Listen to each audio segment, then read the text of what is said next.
আজ অক্ষয় তৃতীয়া, কিন্তু এই দিনটি কেন এত শুভ তা কি জানেন? বিশ্বাস করা হয় এই দিনে করা ভালো কাজের ফল কখনো শেষ হয় না।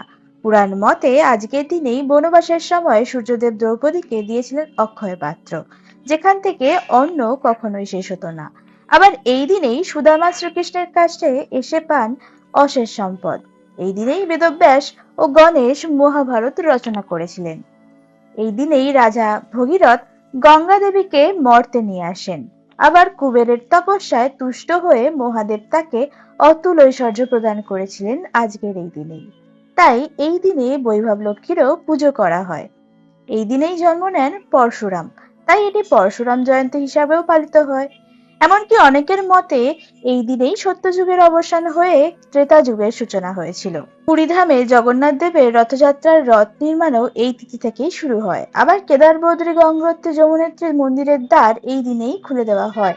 আর দেখা যায় সেই অক্ষয় প্রদীপ যা 6 মাস আগে জ্বালানো হয়েছিল। তাই আজকের এই দিন খুবই শুভ।